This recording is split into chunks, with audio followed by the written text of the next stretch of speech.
राहुल, खीरा तो अच्छा है नहीं तुम्हारे खेत में। मैं शहर से तुम्हारा खीरा खरीदने के लिए आया हूँ, लेकिन ये तो बहुत छोटा छोटा खीरा है। लगता है तुमने खीरे की खेती पर सही से ध्यान नहीं दिया है। अरे मोदी जी कैसी बात करते हो, ये देखो कितना बड़ा बड़ा खीरा है, आप सही तरीके से देख ही नहीं रहे हो। अरे खीरा खीरे ही तो बराबर होगा, कोई लौकी के बराबर थोड़ी हो जाएगा। देखो कितना बड़ा बड़ा खीरा है। अरे आप शहर से यहाँ पर हमारे गांव में खीरा खरीदने के लिए 2 दिन से आए हुए हो, और आपने कल केजरीवाल का खीरा खरीदा भी था। अरे केजरीवाल का खीरा तो कोई मेरे खीरे से बड़ा थोड़ी है, लेकिन आपने उनका खीरा खरीद लिया, मेरा खीरा खरीदने से मना कर रहे हो। राहुल, मैं तुम्हारा खीरा खरीदने को मना नहीं कर रहा हूँ। केजरीवाल के भाव में मैं तुम्हारे भी खेत का खीरा खरीद लूंगा। मतलब मैं समझा नहीं मोदी जी, आप कहना क्या चाहती हो? देखो राहुल, तुमसे कुछ मैं छुपाऊंगा नहीं। ये तो तुम्हें पता ही है, इस टाइम खीरे का रेट 50 रुपए किलो का है। केजरीवाल का खीरा तुम्हारे ही खीरे की तरह छोटा था, इसीलिए कल मैंने उनके खेत से खीरा 20 रुपए किलो के हिसाब में 50 क्विंटल खीरा खरीदा है।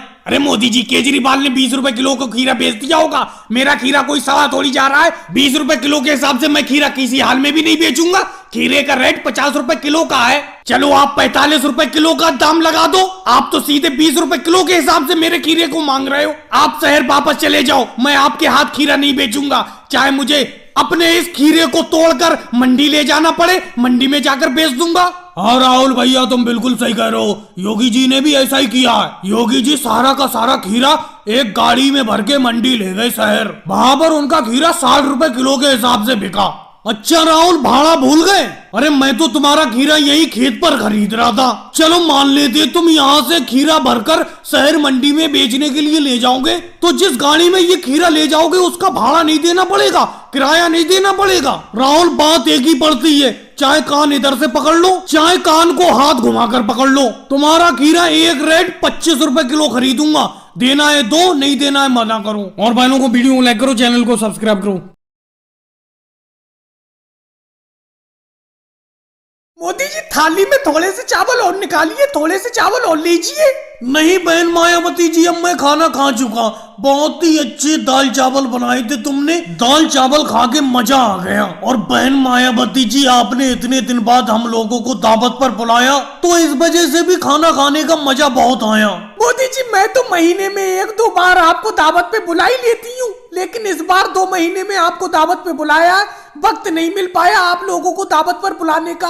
अरे अखिलेश, अब तुम इतना लेट आए हो खाना खाने के लिए। मैंने तुम्हें दावत पे बुलाया था, लेकिन तुम बहुत लेट आए। मायावती जी, क्या बताऊं, काम पे चला गया था, काम से अभी छुट्टी मिली है। तुरंत मुझे ध्यान आया कि आज तो मायावती जी ने खाने पर बुलाया, दावत पर बुलाया, तो तुरंत भागा चला आया। जल्दी से एक थाली खाना मेरे लिए भी लगा दो। अखिलेश, तुम्हारा यही रहता है, हमेशा तुम देर से ही आते हो किसी भी काम पर आओ तो। आज तो चलो बहन मायावती जी ने दावत पे बुलाया, आज की तो कोई बात नहीं। वैसे भी तुम्हें कभी भी कहीं पे भी बुलाओ, हमेशा देर से ही आते हो। योगी जी, बेफालतू की तो बात करो मत, मैं तो हमेशा काम में लगा रहता हूँ। काम से जब छुट्टी मिलती है तभी मैं किसी के पास जा पाता हूँ। अरे अखिलेश, तुम तो बातों में लग गए, इधर आके बैठो, हाथ धो के। थाली लगाती हूँ मैं तुम्हारे लिए, दाल चावल खाओ, बहुत अच्छे दाल चावल बनाए मैंने तुम्हारे लिए। बहन मायावती जी, थोड़े से चावल और रख दो, थाली में थोड़े से चावल और दे दो। पेट तो भर गया लेकिन मन नहीं भरा है।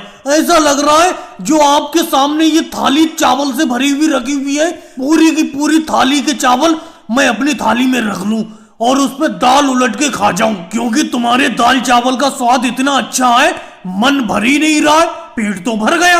मोदी जी, कहीं इतना ज्यादा भी मत खा लेना कि आपका पेट खराब हो जाए। मानता हूँ मायावती जी ने दाल चावल बहुत अच्छे बनाए, लेकिन पेट में जितनी जगह होगी उतना ही तो खाना पड़ेगा।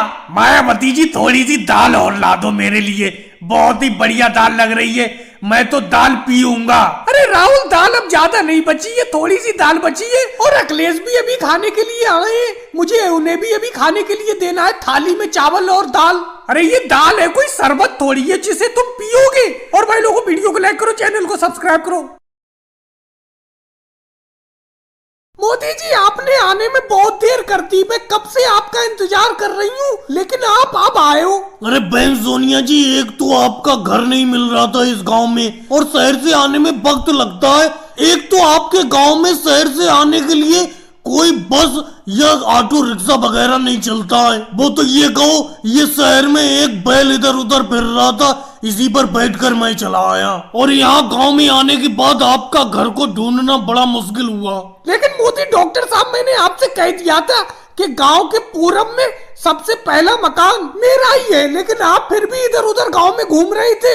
एक तो मुझे इस बैल से डर बहुत लग रहा है, इस बैल को अलग खड़ा करो, इसके सींग बहुत बड़े बड़े हैं, कहीं ये बैल मारने ना लगे। अरे बहन सोनिया जी, आप भी अजीब बात करती हो। ये जानवर है, जानवर को जितना ज्यादा प्यार करोगे वो भी अपनों को उतना ही प्यार करेंगे।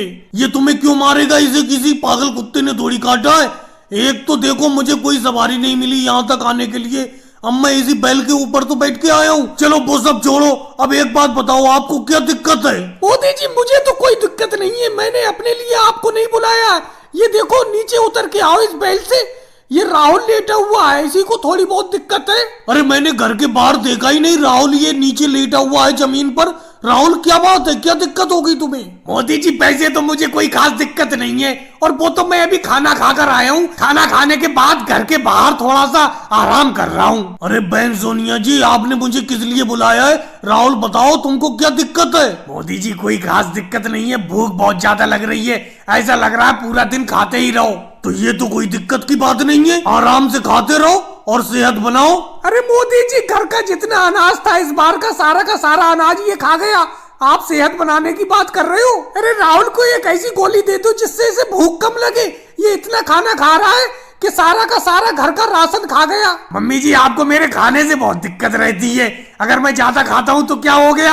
आपने बेफालतू में मोदी डॉक्टर साहब को शहर से बुला लिया। वैसे मोदी जी, एक दिक्कत मुझे बहुत है, सर्दी के दिनों में बिल्कुल प्यास नहीं लगती थी, लेकिन ये जब से गर्मी आई है ऐसा लगता है पानी पीते ही रहो। बेफालतू की बात मत करो, मेरी फीस दो और मुझे यहाँ से जाने दो, तुम्हें कोई दिक्कत नहीं है। और भाई लोगों को वीडियो को लाइक करो, चैनल को सब्सक्राइब करो।